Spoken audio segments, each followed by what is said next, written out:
Oliver Bethell, welcome to Digital Markets Research Hub. Pleasure to see you again. And first of all, let me congratulate you on the promoting your role to the global lead for Google's competition and advisory team. Brussels effect in action. Thank you very much. I appreciate it. So I first of all wanted to ask you about the first impression of the DMA after 1 year of enforcement, 23 obligations, plus minus, 8 core platform services, no plus minus. How does it feel? How does it feel? Well, first of all, thanks again for having me here. It's always a pleasure. I enjoy these conversations with you, and it's good to get back together after this year of working on the DMA and other matters. How does it feel? Well, a lot has happened. Clearly, there's been a lot of work done by the teams over the last year or so. I suppose at a high level, one of the things that we have learned is that compliance with a broadly scoped piece of legislation like this does require a lot of Google. So provisions like 5.2, for example, required some thousands of engineers. 5.4 also a huge amount of engineering time and product attention. Lots of these provisions have required quite the village to ensure that we're able to apply effectively and engage in constructive dialogue with the European Commission. So I think that's one learning. Another learning since I last spoke to you is probably around the nature of the legislation itself. I think perhaps you go into this process imagining that the legislation is a hermetically sealed, self-executing thing, and you can apply that much as you would a set of product requirements. And that's not really turned out to be the case. There's a lot of engagement with industry, a lot of conversations need to be had at first contact with the reality of product design and all the multitudinous ways in which people interact with these platforms. New data, new evidence is coming in, and you have to be able to manage the volume of that content when it comes in. So I think those have been two big learnings. Another is that, dare I say, within the DMA, some of the terminology we're working through, and I think other gatekeepers would accept as much, the Commission also perhaps. There is terminology that we're dealing with as lawyers and economists for the first time. And I think that's been a lot of our discussion over the last year or so has been trying to move from legal language that can sometimes be a little bit hard to parse to the practical language that you need to explain what needs to be done to someone who's not sitting within the DMA bubble. So I think those are sort of three big headline learnings for me or us through this process. And as you know, we're a year in, but the DMA is a process, it's a journey, it's not an end point. And I think we'll continue to see all three of those aspects in the ways in which we interact with this law moving forward. I wanted to ask you, you started this process with very refined formula, compete and compliance, so compete. And I wanted to ask how this compliance, how costly it is, because we perceive Google and all big tech companies as Hercules, omnipotent, demiurgical power, with no Achilles heel. And does Google sense the impact of the DMA? Is it very costly, not necessarily in monetary sense, but in terms of change in business models? Certainly in terms of there's been a cost to us, just in terms of the amount of attention and investment we've needed to bring to the project. I think in terms of the conversations that we're having, I think from the get-go, we were aware that with a number of core platform services, a number that, you know, is a function largely of the success of those products, the consumer bases, the businesses in Europe who are using them, that we would have a lot of work to do. You mentioned there's 23 or so rules that cuts across multiple core platform services, and so that's sort of the numbers build. So I think it has been a very heavy lift for us. As we've gone through the process, I think we were aware early on that if you wanted to be competitive in compliance, as I use that expression when we last met, it would require you to make those kinds of investments in the process early on, to make progress, to help people understand what's feasible, to understand the costs, to understand the consequences of different product approaches. requires a lot of investment and time in Brussels, talking to not only to the European Commission, to our counterparts there, but also to everyone who's affected by this. And one of the things I think you've seen in the Digital Markets Act process as it's moved on is that more and more people are involved in that discussion. The impact of the DMA is broad and multifaceted. So if you are a gatekeeper, if you want to engage in that process productively and constructively, then you do need to invest a lot of time and energy, and not just people like me, lawyers or economists or external consultants, but the people who are building the products, the people who have a vision for how products will be launched in Europe in the coming 5 years, 10 years. They also need to be paying attention to this legislation, and they have, and I'm proud of that. But yes, it takes a lot of time and effort to achieve those kinds of goals. You mentioned elsewhere that you have never seen such intense competition in search. We know you have Google has achieved this, completed the game of ecosystem, being household name and becoming also a verb. So the conventional perception of Google, at least in the market of horizontal search, is that there is very little competition. But yet probably there are different opinions about this. Can you please explain where does Google face competition in search from? I don't just think it's probable, I think it's certain. There are a multitude of different views on how search was operating in 2010 and certainly how it's operating today. So a couple of observations on that. I've always been of the view that when you look at a general search engine, you have to think of competition in terms of, as a user, that's usually the best way to think about product market definition, in my view. How do I interact with these services? And I think just through my own lived experience, when I start to engage with a service, I have a question, I have a journey that I want to begin, there are a multitude of different places where I start that journey, depending on the question that I've got. So I find it very difficult to imagine that there wouldn't be many of your students who, if we ask them today, where do you tend to think about going if you're going shopping, Amazon is going to be on the list.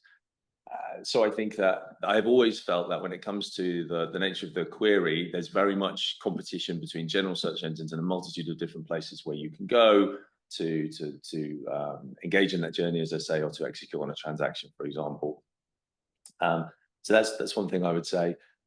I also think that the ways in which we engage with these services has always been relevant to how I think about the nature of the product market definition. Because on the one hand, of course, you can go to google.com, you can access us via your browser on your desktop.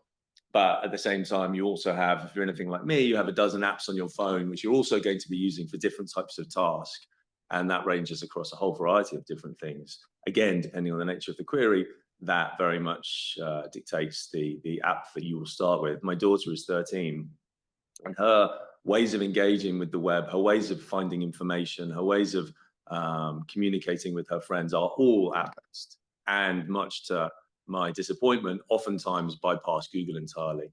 So I do think there has always been this kind of like this at least a question that needs to be asked about where do you sort of draw the boundaries around general search, and what are what's the nature of the competition within that market, or at the very least from the services that sit on the fringe.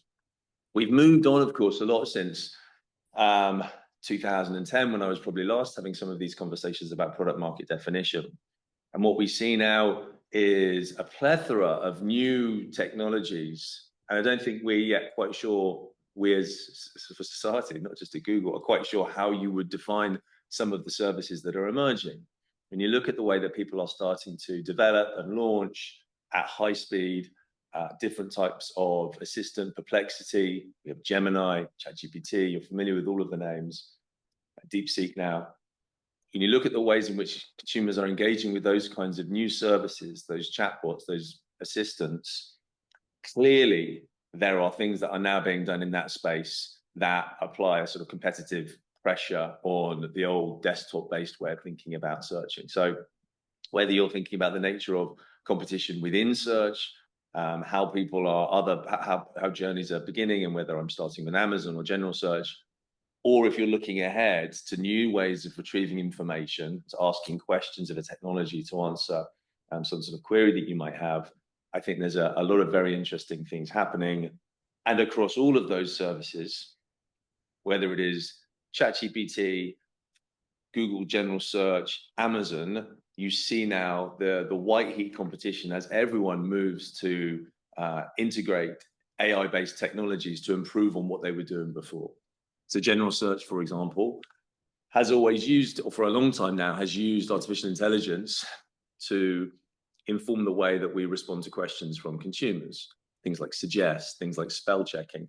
Those have always relied on AI technologies, learning through the observation of the data that we're seeing. And now, of course, that moves even faster. So I think there's an awful lot happening. I think it's very hard to draw the product market boundaries in a neat and stable and predictable way. But one thing that's very clear to me, at least, is that there is a huge amount of movement and competition and entry in this space. And that will be, I think, the sort of next big project for us, for competition regulators, and for students like yours to be thinking about how do we evolve our thinking on product market definition as we look at what's happening in the market. Let us move from horizontal to vertical. And when looking at compliance with the DMA, we hear quite vocal, articulated voices from vertical competitors, where some improvements and adjustments were expected, that these improvements and adjustments, while bearing in mind the interests, I don't know, of hotels or suppliers, are not necessarily compatible with the interests of the vertical search providers. Can you reflect, please, upon this type of criticism? Yeah, yes, I'm happy to. So I've participated in, we as Google have participated in dozens of workshops now throughout the DMA process over the last year and before. In fact, I think we've been at the forefront of that kind of engagement in Brussels and across the EEA.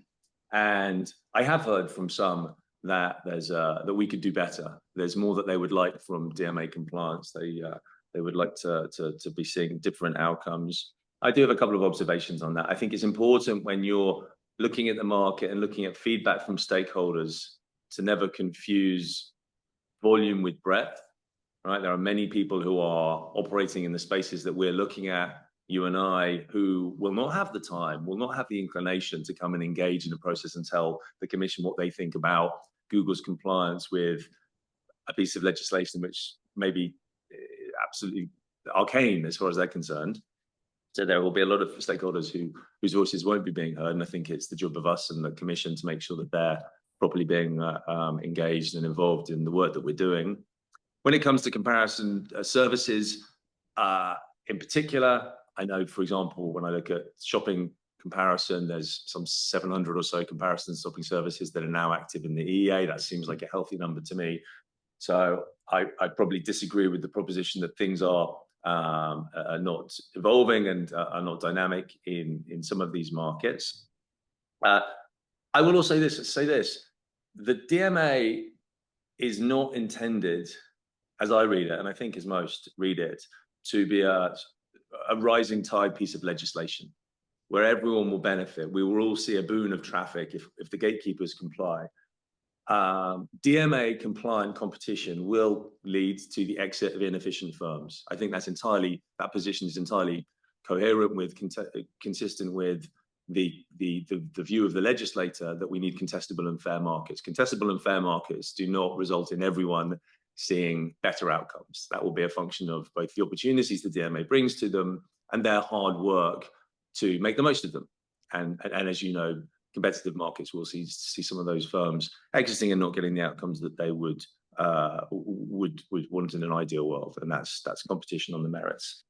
The final thing I will say about this is that for every person who says that the DMA could lead to a better outcome for me, there is someone else who may well feel a consequence of what you're asking for that makes their life much worse.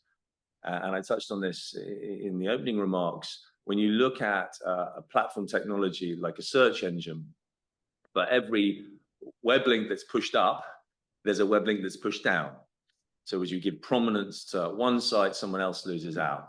And that difficult balancing of opportunity and cost, as you think as the enforcer, as the regulator, about the right mode of compliance, is a real challenge. and there is no outcome that will not lead to some degree of different outcomes for different people. And it's for us to consider, well, what was the DMA designed to do? Was it designed to ensure that one cohort benefits across the board, or are we looking for a piece of legislation that will take account of all of its impacts and costs and benefits, and sort of on an ongoing basis, continuing to observe the different types of compliance will be satisfied with some reasonable proportionate balance that leads to the type of contestability and fairness that we were hoping for. This leads me to the question I have on the list, namely, recently Eric Schmidt said, if you want to regulate, regulate, but do it in a subtle and precise way, antitrust will be always circumvented.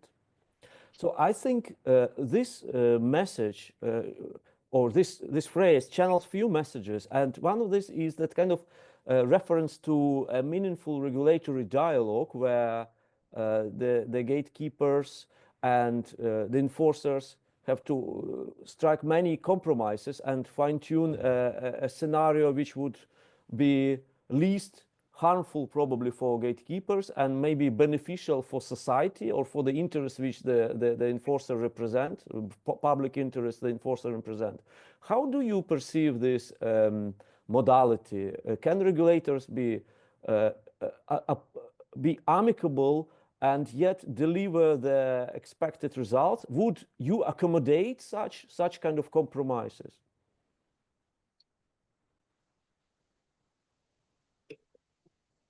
I think I have a couple of thoughts on this. So I think it's important not to, from my perspective at least, not to confuse sort of prudence with an overabundance of caution.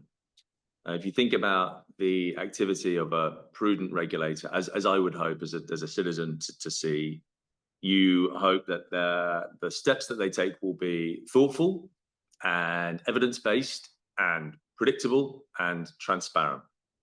So you think about what it means for a regulator to work through complicated legislation and engage with gatekeepers. Those are some things that I think are important. What does that mean in practice? Does that mean that you are deferential to the views of Ollie and the Google competition team? No, absolutely, of course not. I don't expect that at all.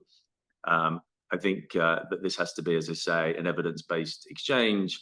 I feel a responsibility for myself and on behalf of the team to provide the regulator with everything that they need to be able to act in a prudent and a thoughtful and evidence-based way. So, for example, you're thinking about the spaces where the legislation needs to be more forcefully enforced. What kinds of things are we looking at? Well, there are various hallmarks of innovation and competitiveness that we would be looking to identify to see whether we have done enough, whether further activity is required by the regulator.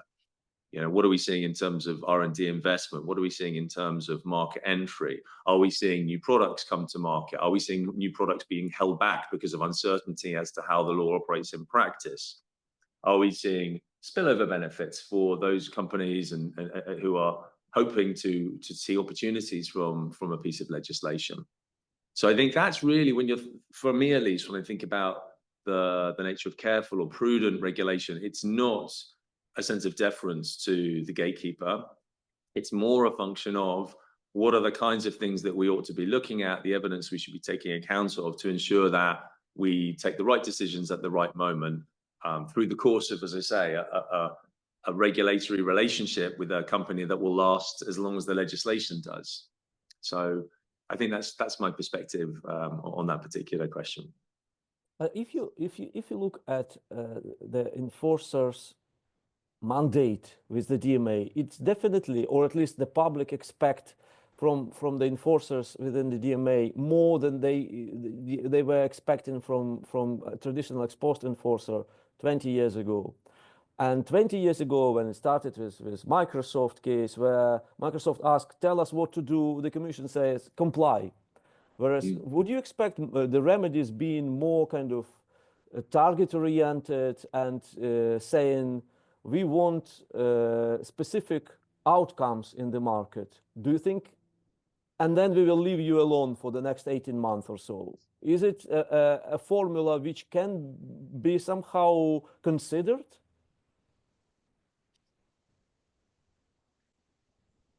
So I suppose to articulate that back to you, you know, one way of thinking of that hypothetical might be that there's some distribution of search traffic that is sufficient, and if you can achieve this for us, then the job is done, and we'll leave you alone. I would be very surprised if any of the regulators that I'm working with now have a global scope would agree with that notion that there's some way of structuring the market that will lead to a sufficiently reliable, predictable outcome that they can step away and we can step away. That's clearly not the purpose of the Digital Markets Act. The Digital Markets Act strives for contestability and fairness. It makes no prediction or promise as to the nature of the markets after that. You look at the opportunities, you look at the nature of the access that's been provided, you look at very specific product changes, things like choice screens that the DMA mandates. That's the goal, that's the success. So I think that the notion of short-circuiting all of that to get to a particular market structure would be very troubling for me. And I think very troubling for consumers and citizens who are looking at the legislation. Because if you ask, whether it's my 13-year-old daughter or as I say, anyone who sits outside the bubble of competition, they're going to say that they want the best products and the best companies to succeed. And that should be the purpose of this project, not that someone has this amount of traffic and success and someone else has this amount of traffic and success, because the 13-year-old will tell you, that's my choice. I choose the best product. Just make sure I have access to it and can see it and know it's there and have an opportunity to engage with it. And then I will tell you through my engagement, through my subscriptions, through my installs, which services that I want to engage with. And that's how the market ought to operate. Can you then tell, please, how this regulatory dialogue is going in reality in the first year? Because the first question was about the planned visions about how it should work or shouldn't work. Now contrast it or compare it with the things on the ground, as long as this can be shared with us.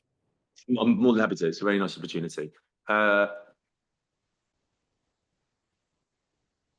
So the regulatory, I think when people think of regulatory dialogue, at least I did, you have this notion of there being two parties sitting at something like a table like this. You have a gatekeeper, and then you have a regulator. And regulatory dialogue is one talking to the other and the other talking back.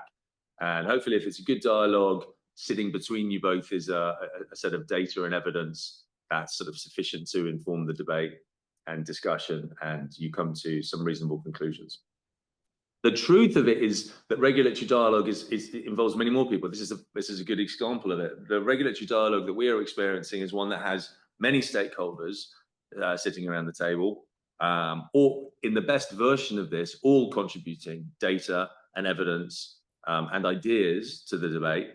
But the role of the regulator is really to try and identify across all of these various interests and data points, how do they choose the right place within that range of interests to settle on a reasonable balance today, knowing, of course, that regulatory dialogue is an ongoing process. This isn't a sort of conversation against the clock. It's a come to this room and we sit at this room discussing the ways that one ought to comply with the various stakeholders across a range of evidence, as I said, for as long as the legislation itself lasts. So I think that's probably one of my big observations around the nature of the regulatory dialogue, is that it's involved a lot of us, has been most fruitful when people have engaged with real evidence and have been committed to trying to find reasonable solutions, when there hasn't been too much of a focus on one's own outcomes, one's own benefits, but you're willing in that debate to look at the ecosystem effects of different ideas. And I think that's sort of been you know, as I say, quite a time-intensive exercise, but a very fulfilling and engaging exercise also. I felt throughout this process, if you're asking from my sort of frontline experience, that the people that we're engaging with across the board, with whether it's the European Commission or now in the UK, we're trying to find the right solution. These are really difficult problems. If you're coming to this legislation for the first time, we're all dealing with it fresh. It was written, and now we have to figure out how to apply it. But I think some of our best, most fruitful conversations have been where there's a shared understanding that this is a joint project. Success is achievable. Open debate and bringing evidence to the table is going to make that much more likely. But those have been some of the features, I think, of the sort of day-to-day of the famous now regulatory dialogue. We know that the DMA is not only a sword, but also an opportunity for gatekeepers to maybe expand into other core platform services where they are not present as comprehensively as they wish to. So I wonder, if from the perspective of Google, do you think some gatekeepers have to be designated, or some gatekeepers within different core platform services have to be designated? Is there any recommendation to the Commission to focus their attention? Well, when I think about sort of how you engage as a gatekeeper with the Commission, and this will be the same as we look at other jurisdictions where similar rules may apply, you have to be sort of quite conscious of the places where you have real choices to make. And I think where you have choices to make, you have some examples, I suppose, are you choose how you want to engage. And we've touched on this a little bit in our discussion. You choose about the nature of your sort of day-to-day with your counterparts. Do you want to use lots of law firms? Do you want to be evidence forward? Do you want to be open? Do you want to engage in workshops? Those are things that we have decided to do. You choose how you show up. The regulator's choices are different, right? The regulator doesn't have and shouldn't have, this is neither in the legislation nor their mandate more generally, choices between which gatekeeper they would enforce against over another. That's not for the regulator. The regulator follows the law, and the law requires parity treatment. And you see that across the ways, I think, I myself at least, in what I have seen, you see that. You see the rules being applied across all of the gatekeepers in a similar way. It's not for the Commission to pick winners, and that's not something that we would encourage. And it's a feature of how we talk about both the nature of enforcement activity across gatekeepers. Parity is important, but so too when you think about the costs and benefits of what steps gatekeepers are taking for a particular ecosystem. Similarly, there, it is not for the regulator to pick a particular cohort to be the winner, whether it's vertical search services or a particular set of app developers. The regulator's role is to look at the legislation as it was drafted, to pursue with steely determination, contestability and fairness as the goal. And that has to be blind as to the identity of a particular affected stakeholder. You take account of the effects in the round, and you apply the law in a way that is fair and takes account of all the evidence that sits before you. I will close on this. Look, naturally enough, there are, in a piece of legislation that is designed to open up access, provide opportunities, there are for sure places where we observe changes, and we as a competitive developer, as well as a gatekeeper, will pursue those opportunities to the best of our ability.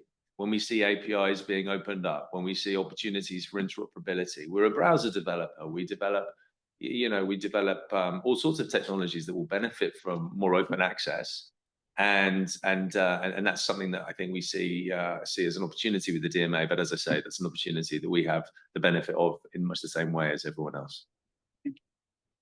Let me ask you a more concrete question. Recently, DuckDuckGo has published a short post on their blog, claiming that Google has to be, that the Commission has to launch non-compliance investigations against your alleged non-compliance with Article 6.11, share and click inquiry data, Article 6.3, choice screens, allowing end users to easily change their defaults, and Article 6.4, mandating for any downloaded search or browser app to have the ability to prompt users to set such defaults easily. How meritorious these allegations are?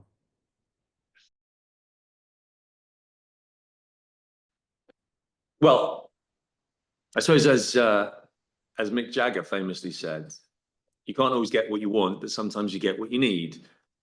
And I think that when I look at the requests of various different players for particular modes of compliance by us and other gatekeepers, my first thought is that, as we've touched on again earlier, the DMA is not designed to give everyone a firm specific outcome that they would like from the DMA. The DMA has built into it what it believes to be the needs, the requirements that we need to fulfill in order to ensure contestability and fairness in the market. So, you know, that's all I can really say about the nature of specific demands, specific modes of compliance that individual firms might want. I think that it is important as we go through this process to signal that some of the demands for specific types of compliance are at some point going to only get you so far. There are questions in my mind about the difference between sort of lobbying for a particular type of outcome via the Digital Markets Act versus looking at the opportunities offered by the Digital Markets Act and innovating around them and seeing what you can do with them. I think at some point we have to think about how do we signal that, yes, of course, you must participate in the debate around interpretation of the legislation, but at the same time, you need to be building products and making the most of the opportunities there. And we need to understand what an efficient player is able to get out of some of these opportunities that are being offered. I will say something about the specifics of one of those provisions that you touched on there, which is 611. This is the provision that deals with providing access to search data to facilitate entry. And it's an interesting provision to think about a little bit, particularly when you think of my sort of Rolling Stones quote there. You know, what is it that a firm needs in terms of search data to be able to effectively compete? Brings me back again, and perhaps to some of our opening discussion around the nature of search and what's happening there, because I do think it is informative to look at examples of entry across the board and think about what this means for the proportionality of the requirement that we're going to impose on the gatekeeper. So when it comes to an issue like search data and 611, which is designed to facilitate market entry, I think you have to be cognizant of what we're seeing in general search or across the board in information retrieval and the types of entry that are taking place. The value of data is an evolving discussion. It's something that we're going to be looking at very carefully, I'm sure, with the Digital Markets Unit in the UK, but so too in our discussions with the European Commission around effective implementation of 611. The core question there is, well, how much data do we need? What type of data do we need? There's some signposts in the legislation, but that question around the value of data, how data can be used, the opportunities for entry off the back of data are very much informed by what we're seeing in the market now. And I think that will be, you know, something that we'll be talking about for quite some time. Moving from the EU to the UK, to the sister jurisdiction, we now have the CMA, many people would say finally, starting the DMCCA enforcement process with investigating whether Google should be designated as with strategic market status, as undertaking with strategic market status in general search and search advertising services. Do you want to reflect upon the scope of this investigation, specific digital activities? I'm happy to reflect. I mean, it's nice to, it's a good moment to talk to you about this because we're, you know, a couple of weeks in to the two processes. As you know, they'll run for 9 months. The question of designation, it would be premature, I think, for me to suppose where that will land. As I've already intimated, there are some interesting and I think very engaging conversations to be had with the CMA teams who are thinking about the nature of search and how you sort of define those markets, what's happening in those markets, what hallmarks of innovation that you might be seeing in terms of innovation in general search, innovations around general search. So a lot of interesting conversations there. So I can't really prejudge for you where the designation, the strategic market status designation conversations will land. An interesting observational area of study, I suppose, for us as the process continues will, of course, be, and you would probably come to this in your next question, how do you see the DMCCA process comparing to our DMA process? I mean, there will be countless conferences from today onwards, as you know, with many of us opining on what's happening there, the good, the bad, the ugly. For the moment, as I say, I'll take you back to what I said previously about the nature of our engagement with the teams on the ground. I genuinely believe that whether it's the Digital Markets Act or the DMCCA, the teams that are involved really do want, in the time that they've got with the legislation that's drafted, to get to a good and effective outcome in the time that they've got. I've only seen evidence of that. I don't think anyone is desirous of being pulled towards litigation or adversarial processes, whether that's us or the counterparts of the authority. I genuinely believe that there's a desire to get to good outcomes quickly. I think the DMA, just because of the way that it's constructed and the hard coding of the various rules that are there, the 23 rules, as you say, puts constraints around the teams at the DMA that they won't face in the DMCCA. It's more of a dynamic process, provides a little bit more opportunity for there to be discussions around the right way of crafting designations, the right way of crafting conduct requirements if those are needed. So I think you may see a little bit of a difference there in the scope for experimentation and imagination and creativity. But my hope is that both of these pieces of legislation can lead in a timely fashion to a new evidence-based and constructive mode of engaging with regulators as a regulated firm, and outputs that consumers and businesses are going to see, creating opportunities and innovation in the market also in a timely fashion. But coming back to the issue of 23 versus 23 now, multiplied by 8, versus 2 multiplied by couple. And yet the latter can be more kind of demanding and more laborious and more interfering with your business models. Comparing two regimes, which one you find more comfortable to comply with? Which one appears to be more demanding? Because the mathematical, arithmetical answer is pretty much self-evident, but I imagine it's not so straightforward.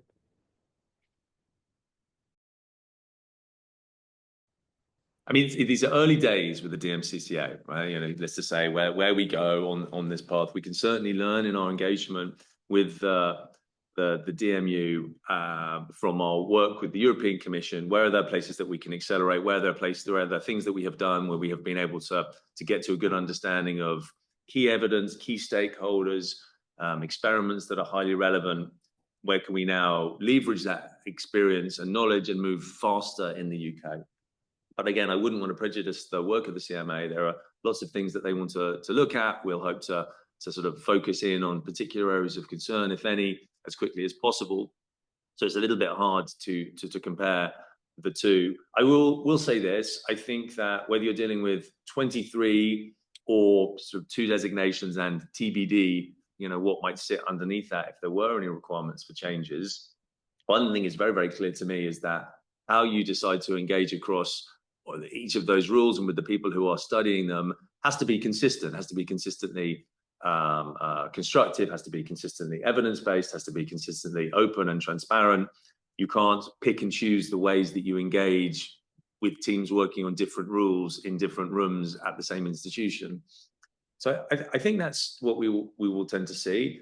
The commission teams that we work with and the CMA teams that we work with, these are also, you know, human beings. They're people with lives and sort of physical constraints, and so I think they're well aware of what it means for me and my team to have to engage with the questions that they're asking us.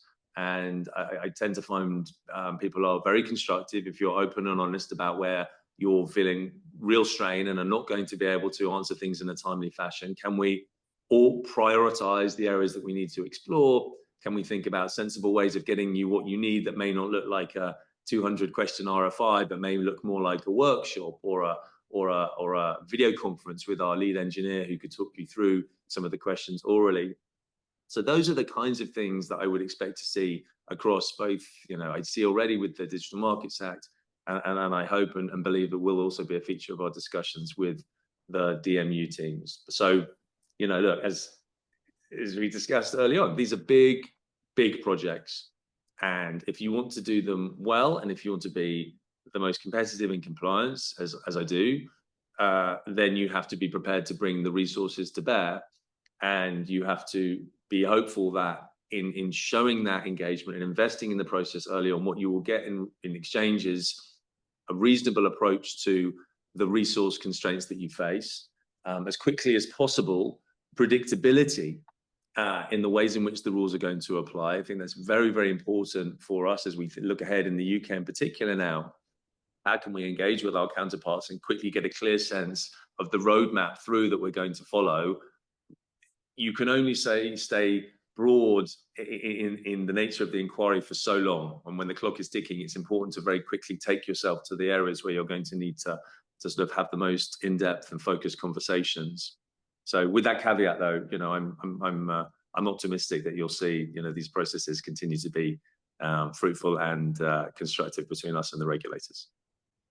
Then let me ask you about the regulatory dialogue in the UK. Obviously, your answer about the DMA saying that the obligations are there and it would be somehow against the rule of law pretty much for the Commission to bargain in this regard. But when we talk about conduct requirements, which are not there, which are at the discretion for the DMU to impose or not, do you think that the answer would be the same? Because kind of we are all descendants of good old law and economics and rational choice. It probably would be easier and more cheaper for public to reach a deal with you that we will not introduce 3 more additional conduct requirements if you will be meaningful with complying with the first one which we introduced, something like this. Do you see any room for this, or it's completely esoterical, idealistic vision? I think one of the advantages of the DMCCA is it sets out a range of tools and categories of remedy for the CMA. They have information gathering tools, but there are a range of tools that they can use to think about how they might address a particular concern. And that has a big benefit because it allows you to prioritize.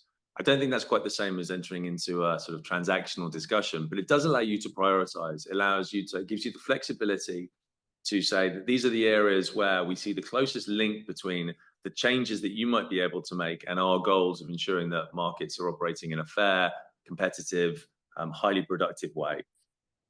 I think in that process of prioritization, which would be an expectation of citizens, I would certainly expect that. I do not expect the regulator that is representing my interests to spend a lot of time on interventions where the market appears to be operating quite competitively, where I'm seeing a lot of innovation and where it's going to be highly expensive for the regulator to spend time. I do have that expectation.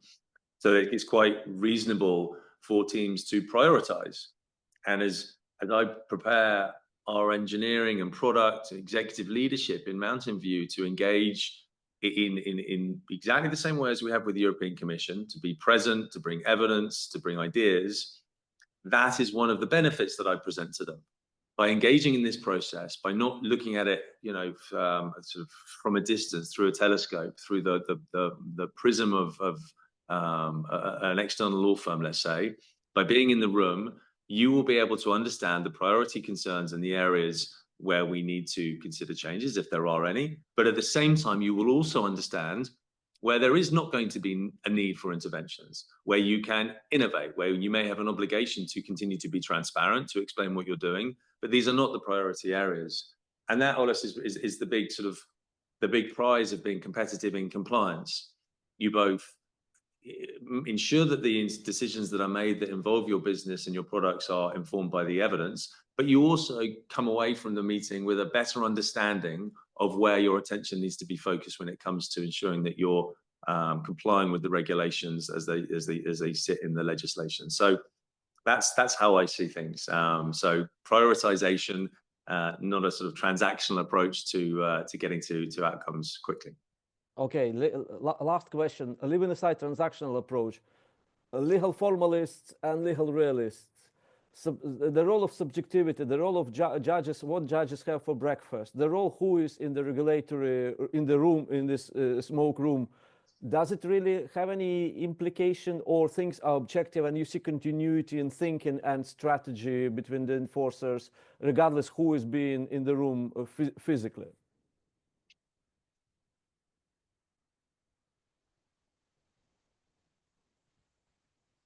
I think the framework for the discussion is always a function of the legislation. And so the rules of engagement, the rules of the game, we talked a little bit about parity treatment of gatekeepers. That's a very important principle. So whoever the individual is representing the gatekeeper, it's important as a legal matter that that company has exactly the same opportunities and is treated the same way fairly by the regulator. Some things are immutable. That must always be the case. So I think that's an important reaction to your point.